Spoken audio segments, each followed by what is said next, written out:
कहती क्या हाल है आपके? मैंने कहा बिल्कुल ठीक, आप कैसी हैं? मुझे समझ आ गई कि ये बच्ची जो है ये एक लेवल से ऊपर की बच्ची है। उसकी आंखों की चमक, उसकी बॉडी लैंग्वेज, जिस तरह से उसने कंडक्ट किया, मैंने कहा था 3 मिनट में अपनी कहानी सुनाओ। और वाकई उस बच्ची ने जिस तरह से अपना रिज्यूमे मुझे 3 मिनट में सुनाया, और उसके बाद the way she conducted herself in the studios, सामने कुर्सी पे जाके बैठना, और उसकी एक इंक्विजिटिवनेस, वो लाइटों को ऐसे ऐसे देख रही है। अब शो शुरू होने से पहले की बात बता रहा हूँ, लाइटों को ऐसे देख रही, माइक को छेड़ के देख रही, मुझे आप कितने बजे उठते हैं, आप कितने बजे आते हैं, अच्छा, मुझसे उसने सवाल शुरू कर दी। यानी वो लड़की जिंदगी से इतनी भरपूर कि उस अब इंटरव्यू के बाद, क्या आपको बात बताऊं कि इंटरव्यू खत्म करने के बाद I was in a state of awe. एक वो ऑ की फीलिंग होती है ना कि वाओ, क्या बंदी है, क्या बच्ची है, क्या इसने आगे, ये क्या चीज है। She was an excellent singer. उसने खूबसूरत, आपने वो इंटरव्यू मेरे ख्याल है सब लोग जी। ही ऑनलाइन देख चुके हैं, उसने उसमें गाना भी गाया। और उसके अलावा उसका उसके there was something very special about हर।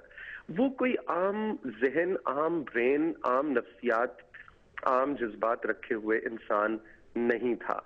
और आप देखिए कि वो उसने हर चीज में अपनी खासियत दिखाई है, वो हर चीज में उसने तेजी दिखाई है, यहाँ तक कि हमें छोड़ जाने में भी उसने तेजी दिखाई है। तो कि अभी आपने बात की, कथा कलामी होती है कि जब ज़रा 3 मिनट के अंदर तो एक छोटी सी विंडो होगी जिससे पता चलता होगा कि ये कम उम्र के अंदर इसकी कितनी सलाहियत है, लेकिन क्या of the record, of camera भी कोई बातचीत हुई, उसमें कोई खास बात सामने आई? क्योंकि अमूमन जो मेहमान होते हैं वो ऑफ कैमरा ज़्यादा खुल के बोलते हैं। फ्रैंकली एक बात मैं आपके साथ जरूर शेयर करना चाहूंगा, लेकिन उस बात को बताने से पहले मैं ये कहना चाहूंगा कि अरफा की शख्सियत ऐसी थी कि जिसने वो बिल्कुल भी इनहिबिशन उसके कैमरे के सामने नहीं ऑफ कैमरा ऑन कैमरा एक ही जैसे, ठीक है, ठीक है। उतनी ही शार्प, उतनी ही वेल विटेड, उतनी ही हाजिर जवाब ऑफ कैमरा भी थी, ऑन कैमरा भी थी। लेकिन एक चीज जिसका हल्का सा जिक्र उसने उस इंटरव्यू में किया है, लेकिन ऑफ कैमरा मेरी उससे इस मौजू पे थोड़ी तफसील से बात हुई, और वो मैं जरूर चाहूंगा, क्योंकि अभी कल साहब जिक्र कर रहे थे कि अरफा का जो एम्बिशन था, या वो जो सोच रखती थी, उसको मैं एक आगे बढ़ाना चाहूंगा। तो मैं चाहूंगा इस वक्त आपके नाज़रीन के साथ उस सोच का एक पहलू मैं जरूर शेयर करूं, और वो था बच्चों की ग्रूमिंग और बच्चों की तरबियत और तालीम। वो बहुत ज्यादा महसूस करती थी कि बच्चों को बहुत ही कम उम्री में उनके एप्टीट्यूड के हवाले से लर्निंग प्रोसेस में डालना चाहिए, जिस एरिया में वो दिलचस्पी रखते हो, ना कि उनको तोते की तरह रटवा के, जो हमारा तदरीस का आमतौर पे एक अंदाज है इस मुल्क में अनफॉर्चुनेटली। वो बिलीव कर, उसने बड़े वाज़ेह अल्फाज में मुझे कहा कि मैं इन बच्चों के लिए कुछ ऐसा करना चाहती हूँ कि हमारे मुल्क में बहुत ही कम उम्र में, जितनी कम उम्र में मैंने बहुत कुछ अचीव किया, ऐसे बहुत से बच्चे हैं जो इससे बड़ी बड़ी चीजें अचीव कर सकते हैं। उसने ये इंप्रेशन बिल्कुल नहीं दिया कि मैं तो बहुत आला और अरफा और जहन की मालिक हूँ। उसका ये ख्याल था कि हर बच्चा इससे मिलती जुलती अचीवमेंट्स कर सकता है। हमने उन बच्चों को सिर्फ वो माहौल देना है, वो एटमोस्फेयर देना है, वो कंड्यूसिव एनवायरनमेंट देना है जिसके अंदर वो इस तरह की ग्रोथ दिखा सके, विच वाज वेरी यूनिक भी था। और ये तो मेन स्ट्रीम डिबेट है दुनिया भर के अंदर, जो बड़े बड़े यूनिवर्सिटीज़ के अंदर हो रही है कि आपने अगर अक़वाम को तरक्की करवानी है तो you have to catch the young generation very fresh.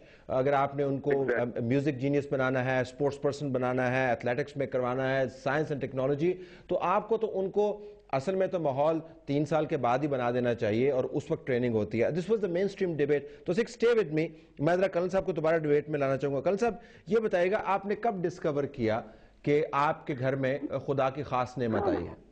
उसकी डिस्कवरी तो हमें तो तकरीबन 2-4 माह की उम्र में ही ये अंदाजा हो गया था कि उसकी आंखों में एक लाइट है, और वो चीजों को इस तरीके से पिक करती है, और इस तरीके से, जिस तरीके से उसने छोटे छोटे, जब वो बहुत तोतली बोलती थी तो वो नात और दुआए कनूत, कलमे 6, बरातल कुर्सी, और ये सारी चीजें उसने 2-2.5 साल की उम्र में सारा कुछ सीख लिया था। बिकॉज जो भी उसके साथ एक दफा चीज बोली जाती थी वो उसको पिक कर लेती थी।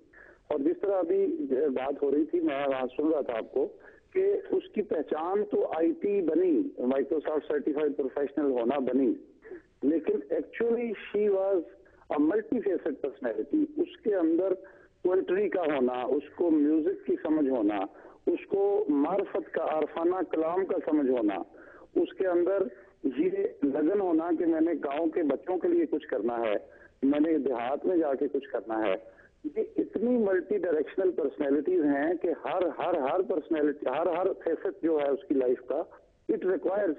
और जो जब मैं फिर उसके लिए गिफ्टेडनेस पे रिसर्च करता था, गिफ्टेड चिल्ड्रन पे, तो वो ये दुनिया में सारों में, और ये वो मुझे खुद कहती थी क्योंकि हम एक देहाती और जिम्मेदार घर के लोग हैं, तो वो कहती थी बाबा, स्टीफन आर कोवे भी अपनी किताबों में लिखता है कि लॉ ऑफ नेचर परसिस्ट, कि जब आपने बीज को इब्तदाई दिनों में अगर उसको प्रॉपर ना उसको खाद और पानी और उसका वो माहौल दें, तो बाद में जितना मर्जी उस पर जोर लगा लें, उसकी यील्ड जो है वो प्रॉपर नहीं होती और जो लॉस इनिशियल हो जाता है वो कवर अप नहीं होता।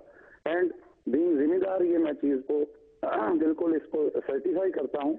एंड इवन जो स्टीफन आर कोवे अपनी टाइम मैनेजमेंट में और इस तरह की चीजों में लिखता है, जिसको उसको बड़ा शौक था उसको पढ़ने का, और उसकी सारी बुक्स उसने पढ़ी और वो कोट करती थी कि आपने first decade of the child, उसको आपने अगर प्रिजर्व ना किया, सही माहौल ना दिया, तो उसके बाद आपका कैचअप करना उसके लिए बाद में बड़ा मुश्किल है। बहुत बहुत आपने ज़बरदस्त बात की। ब्रेक के बाद नाज़रीन वापस आएंगे तो अपने मेहमानों से पाकिस्तान की प्राइड जो अब हम में नहीं है, लेकिन जाने के बावजूद वो अपनी ज़िंदगी से ज़्यादा शमें जला गई हैं और लोग दुनिया भर, इट इज़ जस्ट अमेजिंग, इस किस्म का रिस्पांस हमें बहुत कम मिलता है। एक छोटी सी बच्ची जिनके चंद एक इंटरव्यूज़ हुए, उन्होंने अपनी ज़ाती ट्रेजेडी के अंदर, अपनी फैमिली के ग्रीफ के अंदर उन्होंने पाकिस्तान के लिए क्या इंस्पिरेशनल एग्जाम्पल कायम की है कि सारी दुनिया उनको देखना चाहती है, उनकी बातें सुनना चाहती है। It rarely happens. ब्रेक के बाद आएंगे तो डॉक्टर साहब से पूछेंगे कि जीनियस और जो गैर मामूली सलाहियत जो डेवलप की जा सकती है उसमें फ़र्क क्या है। What was so genius about Arfa. Stay tuned.